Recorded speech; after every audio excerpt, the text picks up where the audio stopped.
Vamos voltar a falar de Banco Master? Essas novas revelações sobre o Banco Master estão trazendo à tona a relação do banco com figuras centrais do governo Lula e aumentam a pressão política em torno do caso. Reportagens da coluna Andresa Matais revelam que o presidente Lula recebeu o banqueiro Daniel Worcaro no Palácio do Planalto em uma reunião fora da agenda oficial articulada pelo ex-ministro Guido Mantega e que também foi contratado pelo Master por valores milionários. As matérias mostram ainda que o escritório do ex-ministro Ricardo Lewandowski, que a gente está vendo a imagem aí, manteve o contrato com o Banco Master mesmo após ele assumir o Ministério da Justiça, com pagamentos que somam milhões de reais, indicação confirmada pelo líder do governo no Senado, Jacques Wagner. Para trazer todos os detalhes aí dessas histórias, esses novos desdobramentos do Banco Master, a gente conversa com o repórter da coluna da Andresa Matais, o André Chalders. Chalders, muito bom dia. Bom dia, Natália. Bom dia, ouvinte. Tudo bom? Tudo certo. Vamos lá, né? Mais informação sobre o caso do Banco Master. Quanto mais mexe, quanto mais puxa esse fio, o novelo vai se mostrando gigantesco, né? Exatamente. Nos últimos dias a gente teve alguns desdobramentos, Natália, sobre a entrada, digamos assim, a influência do Banco Master dentro do governo. O que acontece? Até então, imaginava-se que o Banco Master tinha ali a seu serviço, principalmente o ministro Alexandre de Moraes, né? E algumas outras pessoas no parlamento, pessoas como o presidente do PP, Ciro Nogueira, que chegou a propor aquela famosa emenda Master, né, que era uma emenda para beneficiar o banco em relação ao FGC. E nos últimos dias, as reportagens que a gente vem publicando na coluna da Andresa detalham a influência do Banco Master junto ao governo Lula. Então, o que acontece? O pessoal do banco tinha ali duas contratações muito importantes. Uma delas era do ex-ministro da Fazenda, Guido Mantega, que foi ministro da Fazenda da Dilma, presidiu a economia brasileira durante aquela recessão gravíssima de 2015. As pessoas se esquecem, né? Mas o Mantega teve esse papel central nesse caso. E também a contratação do Ricardo Lewandowski. Bom, a última matéria que a gente fez foi para mostrar que o Ricardo Lewandowski ele tinha um escritório junto com seus filhos, o Henrique Lewandowski e a Yara, e esse escritório de advocacia manteve o contrato que tinha com o Banco Master e depois Lewandowski foi para o Ministério da Justiça. O valor era de 250 mil por mês e esses pagamentos continuaram, Natália, durante quase 2 anos depois do Lewandowski assumir o posto de ministro da Justiça. Ele próprio se afastou do cargo, né, ali em janeiro de 2024, logo antes de tomar posse. Ele toma posse no dia 1º de fevereiro de 2024, mas o escritório que pertence aos filhos continuou recebendo esse valor aí vultoso de 250 mil reais por mês para atender o Banco Master. As fontes que a gente conversou sobre esse caso dizem que o Henrique, né, passou a representar o escritório depois que o Lewandowski foi para o Ministério da Justiça e, no entanto, ele não teve nenhuma entrega muito significativa, ele não fez não cumpriu nenhuma grande tarefa para o Master depois da saída do ministro Ricardo Lewandowski. É importante notar também, Natália, que há a possibilidade de um certo conflito, porque Ricardo Lewandowski, como ministro da Justiça, é o chefe da Polícia Federal. A Polícia Federal que estava investigando o Banco Master e que deflagrou a Operação Compliance Zero em novembro de 2025 contra o banco. Foi a ocasião em que o Daniel Worcaro foi preso quando tentava sair do país de jatinho. Vários dos altos executivos do banco sofreram busca e apreensão.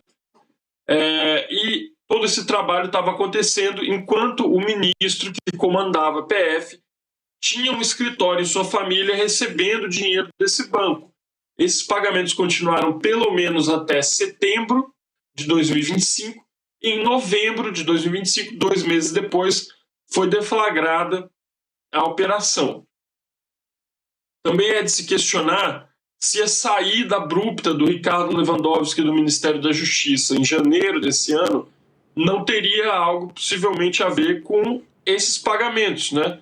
Uma vez que ele poderia estar sabendo já que tinha algo ali prestes a acontecer. Chaudhry, vocês trazem isso e vocês trazem, inclusive, uma confirmação de uma pessoa do PT, né, que é o líder lá no Senado, o Jacques Wagner. Também acho que é importante da gente destacar esse ponto, porque é isso, né? Vocês têm cobrido muito bem essa história toda, os desdobramentos todos do caso Banco Master aí nos bastidores do governo e também do Supremo, a partir lá das questões do Dias Toffoli. E uma das matérias é exatamente essa que a gente está lendo agora na tarde, uma das manchetes, que é do Jacques Wagner confirmando essa indicação do Lewandowski para o Master, né, o Chaudhry? Sim, o que acontece? O Jacques Wagner, ele tem uma relação, Natália, não propriamente com o Vorcaro, ele tem uma relação com o Augusto Ferreira Lima, que veio ser um sócio do Vorcaro, um economista baiano que é muito bem entrosado com os governos do PT na Bahia. Esse Augusto Lima, ele foi o cara que inventou o tal do Credit Sexta, que para quem não está familiarizado com o mundinho Master, né, o Credit Sexta era um dos principais negócios do Master, veio a ser comprado, e consistia, Natália, numa espécie de crédito consignado para servidores públicos estaduais, no caso, para servidores públicos do governo do estado da Bahia. Então, a pessoa recebia um cartãozinho lá para poder fazer suas compras, fazer os seus gastos, e esse gasto era debitado do salário, né, com uma taxa mais amigável, porque como a pessoa tinha uma fonte de renda assegurada, o risco era consideravelmente mais baixo, então era possível cobrar menos. Então, esse era o Credit Sexta. Quem criou o Credit Sexta foi justamente o Augusto Lima. E esse Credit Sexta ele prosperou sob os governos petistas na Bahia. Vale lembrar que a Bahia é governada pelo PT desde 2007, justamente com a primeira eleição do Jacques Wagner.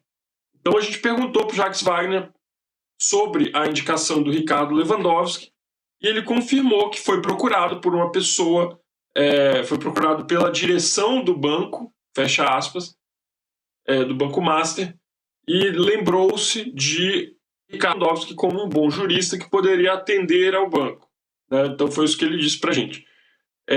Agora, é curioso, porque assim, é um banco que se sabe hoje, né, que usava, digamos assim, vendia ativos que não existiam, era um banco que prometia retornos irreais em cima dos CDBs, né, dos certificados de depósito bancário, dos seus correntistas. Então era um banco que tinha operações assim, beirando a fraude mesmo em muitos aspectos. E aí como que o líder do governo simplesmente indica uma pessoa para trabalhar nesse lugar, entendeu? E com salário, assim, com salário não, né? Com um contrato dessa monta, né? Então é uma situação bastante delicada e precisa ser mais bem apurada. Chaudhry, para a gente encerrar contigo, porque eu sei que você tem um longo dia aí de trabalho, apuração, mas também tem manchete de vocês daquele burburinho, daquela expectativa que tinha de, e o presidente Lula, né, em relação a isso? Será que ele teve encontros sobre esse assunto e se teve com quem? E vocês trazem, né, esses encontros especificamente sobre o caso Banco Master. Acho que é muito importante também da gente trazer a manchete de vocês do Lula e Galípolo, presidente do Banco Central, omitindo aí da agenda deles o encontro com o dono do Banco Master, simplesmente Daniel Vorcaro, né? Sim. Esse encontro foi em dezembro de 2024, Natália. E ele foi assim, a agenda foi, como se diz, pedida, né, e foi conseguida pelo Guido Mantega, justamente. O Guido Mantega tem vários encontros que aparecem na agenda, assim, que estão registrados oficialmente, com o Marcola, Marco Aurélio, que vem a ser o chefe de gabinete do presidente Lula. tem esse apelido aí, mas não é o outro Marcola lá, não. É o Marco Aurélio Santana Ribeiro, que é o chefe de gabinete do presidente Lula já há muitos e muitos anos. Então, esses encontros começam ali no fim de 2023. O primeiro deles está, inclusive, não só o Manteiga, como o Luiz Gonzaga Beluso, economista, ex-presidente do Palmeiras também. E aí se estendem ao longo de todo o ano de 2024. Muito bem. O que Guido Mantega foi fazer com Marcola no Palácio do Planalto, no terceiro andar, onde trabalha também o presidente Lula? Não está registrado na agenda, não se sabe. Como ele já estava trabalhando para o Banco Master, é bastante provável que ele esteja lá para tratar justamente da questão do Master.